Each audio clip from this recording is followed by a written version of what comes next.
দেখুন বন্ধুরা, আমি আজকে দারুণ স্বাদের কাঁঠাল বিচির ভর্তা রেসিপি বানাবো।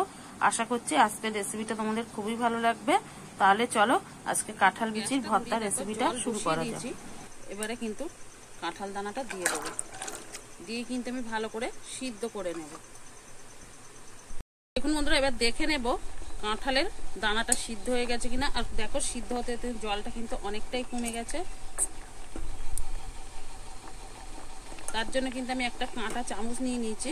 দেখো, খুব সুন্দর কিন্তু সিদ্ধ হয়ে গেছে। এবারে কিন্তু আমি নাবিয়ে ঠান্ডা করে নেব। দানা ঠান্ডা হতে হতে বন্ধুরা, এই দিকে কিন্তু আমি বাদ বাকিগুলো এবার ভেজে নেব। এখানে কিন্তু পরিমাণ মতো সর্ষের তেল দিয়ে দিলাম। যেহেতু ভর্তা, সর্ষের তেল দিয়ে কিন্তু ভর্তাটা বেশি ভালো লাগে। তেলটা আমি ভালো করে গরম করে নেব। তেলটা কিন্তু গরম হয়ে গেছে। এবারে কিন্তু দুটো শুকনো লঙ্কা আমি আগে ভেজে নেব।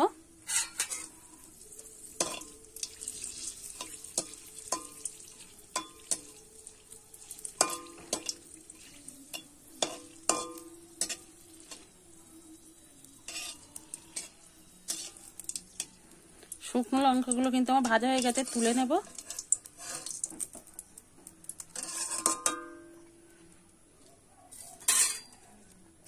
এবারে দিয়ে দেবো, দেখো, 4-5 কোয়া রসুন আর পেঁয়াজ আমি একটু লাল লাল করে ভেজে নেব। এখানে আমি কিন্তু রসুনও দিয়েছি। তোমরা যদি রসুনটা পছন্দ না করো, বাদ দিতে পারো। আমি কিন্তু ভালো করে নাড়িয়ে চাড়িয়ে ভেজে নেব। লাল লাল করে ভেজে নিয়েছি। এরকমই কিন্তু ভাজলে খেতে ভালো লাগবে। এর চেয়ে কিন্তু বেশি ভাজলে ভালো লাগবে না অতটা খেতে। আমি কিন্তু পেঁয়াজ ভাজাটা নামিয়ে নেব। ভর্তা মাখার জন্য কিন্তু দেখো আমি সবকিছু রেডি করে নিয়েছি। আর এদিকে কিন্তু কাঁঠালের দানাটাও কিন্তু ঠান্ডা হয়ে গেছে। দেখো কত সুন্দর কিন্তু গলে গেছে। আমি কিন্তু হাত দিয়ে আগে কিন্তু মেখে নেব। ম্যাশ করে নিয়েছি হাত দিয়ে, একদম কিন্তু ভালো করে মেখে নিয়েছি। এবারে কিন্তু এক এক করে কিন্তু ভাজাগুলো দিয়ে দেবো। পেঁয়াজ রসুন ভাজাটা কিন্তু দিয়ে দিচ্ছি।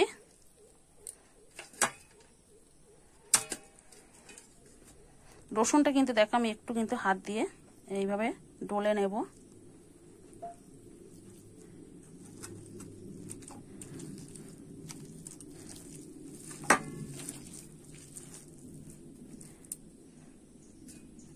এবারে আমি শুকনো লঙ্কাগুলো কিন্তু একটু লবণ দিয়ে কিন্তু ডলে নেব। লবণটা কিন্তু আমি দিয়ে দিয়েছি পরিমাণ মতো।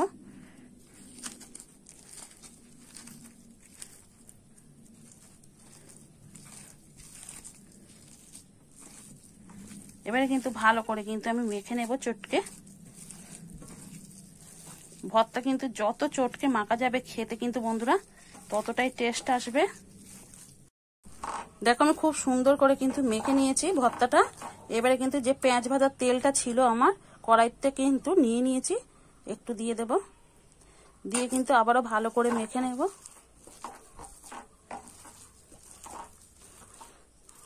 এবারে আমি একটা পাত্রে তুলে তোমাদের দেখাচ্ছি কেমন হয়েছে। দেখুন বন্ধুরা, আমি কিন্তু ভর্তাটা একটা পাত্রে নিয়ে নিয়েছি। আজকে ভর্তা রেসিপিটা কেমন লেগেছে অবশ্যই কিন্তু কমেন্ট করে জানাবে। একটা কমেন্ট কিন্তু আমার পরের ভিডিও করার জন্য উৎসাহ জাগাবে। আর এরকম ভর্তা যদি না করে খাওয়া হয়, অবশ্যই একবার এইভাবে বানিয়ে খেয়ে দেখো। খেতে কিন্তু গরম ভাতের সঙ্গে অসাধারণ লাগে। তাহলে আজকে এখানেই রেসিপিটা শেষ করছি। আবার নতুন কোনো রেসিপির সঙ্গে দেখা হবে। ততক্ষণে টাটা।